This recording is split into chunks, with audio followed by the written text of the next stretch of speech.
تھی ہندو کی، یہاں تک کہ سماجی غلامی ہندو کی، ہندوؤں کے رسوم و رواج، ہندوؤں کے تہوار یہ مناتے تھے، آج بھی مناتے ہیں۔ تو اے اللہ دعائیں تھیں۔ میں چونکہ خود عینی شاہد ہوں، میں نے مسلم اسٹوڈنٹ فیڈریشن کے ایک کارکن اور ایک رہنما بھی آپ کہہ سکتے ہیں، اس لیے کہ میں حصار ڈسٹرکٹ مسلم اسٹوڈنٹ فیڈریشن کا جنرل سیکرٹری تھا، ہائی اسکول اسٹوڈنٹ کی حیثیت سے۔ وہاں فیڈریشن تھی ہی صرف ہائی اسکول کے اسٹوڈنٹس کی، اس لیے کہ کالج تو کوئی پورے ضلع میں تھا ہی نہیں، نو گورنمنٹ کالج۔ ایک کالج تھا بھیوانی، ایک قصبے میں ہندو جو سیٹھوں کا قصبہ تھا، اس میں ہندو کالج تھا بس۔ باقی ہائی اسکول کی مسلم اسٹوڈنٹ فیڈریشن تھی، اس کا میں جنرل سیکرٹری تھا، حصار ڈسٹرکٹ مسلم اسٹوڈنٹ فیڈریشن۔ ہم نے جلوس نکالے، نعرے لگائے، پاکستان کا مطلب کیا، لا الہ الا اللہ۔ ہم نے دعائیں مانگی جمعوں کے اجتماعات میں، عیدین کے اجتماع میں، اللہ ہمیں انگریز اور ہندو کی دوہری غلامی سے نجات دے تاکہ تیرے دین کا بول بالا کرے، تیرے نبی کا دیا ہوا نظام قائم کرے۔ ہم نے پاکستان، اللہ نے تو وعدہ پورا کر دیا، اور وہ آیت جو ہے سورہ اعراف کی ہے، حضرت موسیٰ سے جب کہا تھا کچھ لوگوں نے، اسرائیلیوں نے، اے موسیٰ آپ کے آنے سے پہلے بھی ہمیں ستایا جاتا تھا، آپ کے آنے کے بعد بھی ستایا جاتا ہے، ہماری حالت میں تو کوئی فرق نہیں آیا آپ کے آنے سے۔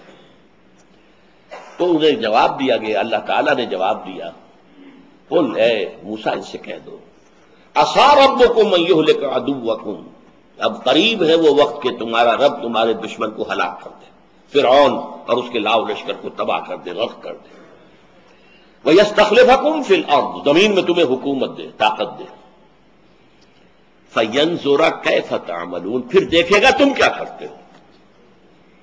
اسی امتحان میں ہم 56.5 برس گزار چکے ہیں، اور ہم نے اللہ سے وعدہ خلافی کی ہے۔ اس وعدہ خلافی کا نتیجہ میں نے آیات جو پڑھی ہیں شروع میں، سورہ توبہ کی 3 آیات۔ دنیا میں کوئی قوم اجتماعی طور پر اللہ سے کوئی وعدہ کر کے وعدہ خلافی کرے تو اس کی سزا کیا ملتی ہے؟ اس قوم میں اجتماعی طور پر نفاق اور منافقت کا مرض پیدا کر دیا جاتا ہے۔ نفاق اور منافقت جو کفر سے بھی زیادہ ناپسند ہے اللہ۔ ان المنافقین فی الدرک الاسفل من النار، منافقین جو ہے وہ جہنم کے سب سے نچلے درجے میں ہوں گے، جس کے لیے کہ حضور کی شفاعت سے انہیں محروم کیا گیا۔ استغفر لہم او لا تستغفر لہم لن یغفر اللہ لہم، آپ چاہے استغفار کریں ان کے لیے، چاہے نہ کریں۔ اور سورہ توبہ میں تو ہے ان تستغفر لہم 70 مرۃ، آپ 70 مرتبہ بھی استغفار کریں گے تب بھی ہم معاف نہیں کریں گے۔ وہ ہے منافق۔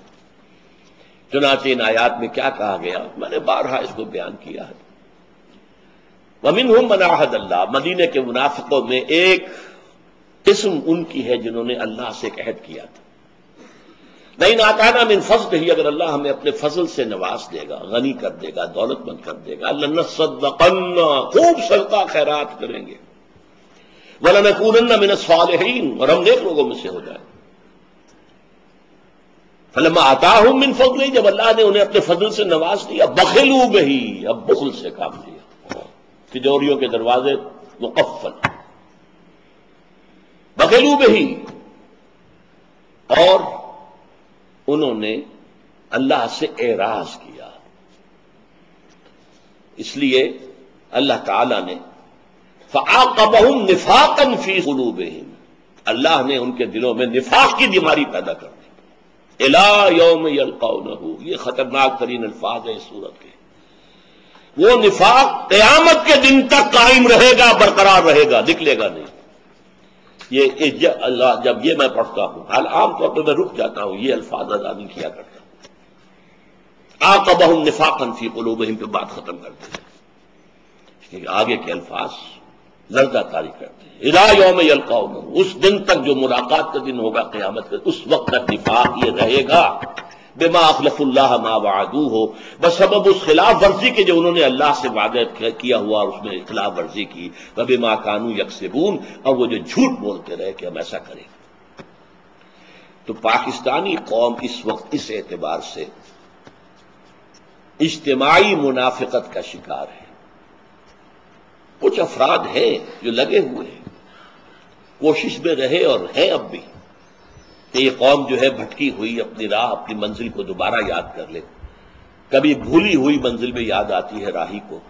کچھ لوگ ہیں وہ مستثنا ہیں، لیکن آپ کو معلوم ہے ایکسیپشنز پروو دی رول. استثناءات جو ہوتے ہیں اس سے تو پھر کوئی قانون بالکل ثابت ہو جاتا ہے. یہ تو مستثنا ہے. رول از سم تھنگ ایلس. وہ رول کیا ہے؟ آج ہم بحیثیت مجموعی دنیا کی منافق ترین قوم ہے. 3 قسم کے نفاق آپ کے ہاں آ چکے ہیں. نفاق قومی، پہلے ہم ایک قوم تھے ہندو کے مقابلے میں، ایک قوم، 2 قومی نظریہ، ہندو ایک قوم ہم دوسری قوم. آج ہم نفاق باہمی میں قومیتوں میں تحلیل ہو گئے. اب قومیت ہے 4 تو شروع سے تھی، پنجابی، پٹھان، بلوچی، سندھی، اس میں اضافہ ہوا ہے. سرائکی قومیت وہ بھی مدعی ہے، ہماری علیحدہ قومیت ہے. یہ نفاق باہمی ہے. نفاق کردار، جھوٹ، وعدہ خلافی اور خیانت. حضور نے فرمایا آیت المنافق ثلاث، 3 نشانیاں ہیں منافق کی. دوسری حدیث میں آتا ہے وَإِن صَامَ وَصَلَّى وَزَعَمَ أَنَّهُ مُسْلِمٌ، جس میں یہ 3 صفات ہیں. وہ چاہے نماز پڑھتا ہو، روزہ رکھتا ہو اور اپنے آپ کو مسلمان سمجھتا ہو، لیکن وہ منافق ہے. اب وہ 3 علامتیں کیا ہیں؟ جب بولے جھوٹ بولے، جب وعدہ کرے خلاف ورزی کرے، کہیں امین بنایا جائے تو خیانت کرے. یہ تینوں چیزیں ہمارے ہاں عوامی سطح پر جس طرح ہیں وہ تو سب کو معلوم ہے، لیکن جو زیادہ قابل توجہ قابل حذر بات ہے وہ کیا ہے کہ ہمارے ہاں جو جتنا اونچا ہے اتنا ہی جھوٹا، اتنا ہی وعدہ خلاف اور اتنا ہی بڑا خائن ہے. اربوں کی خیانتیں ہوتی ہیں. اب وہ سینکڑوں ہزاروں والی بات تو ختم ہو گئی. غبن در غبن. اس نفاق کے ہم اس وقت مریض ہیں. اسی کا ایک اور نقشہ، اس کے نتیجہ یہ ہو سکتا ہے جیسا کہ میں نے کہا کہ اللہ کا عذاب ادنا کی شکل میں آ چکا ہے 1971 میں. زبردست شکست. 93,000 ہمارے قیدی ہندوستان کے پاس گئے. پاکستان 2 لخت ہو گیا. بدترین شرمناک شکست. ہمارے ٹائیگر جنرل نے اپنا پستول پیش کیا. یہ ہے عذاب ادنا. قرآن مجید میں سورہ سجدہ میں آئے تھے وَلَنُذِيقَنَّهُم مِّنَ الْعَذَابِ الْأَدْنَىٰ دُونَ الْعَذَابِ الْأَكْبَرِ. ہم انہیں مزہ چکھائیں گے چھوٹے عذاب کا بڑے عذاب سے پہلے. چھوٹا عذاب کیا ہے؟ یہ جو اللہ ذرا جھنجھوڑنے کے لیے، بیدار کرنے کے لیے شاید جاگ جائے. کبھی قحط آ گیا، کبھی کچھ اور آ گیا، کبھی سیلاب آ گیا، اللہ کی طرف متوجہ ہو.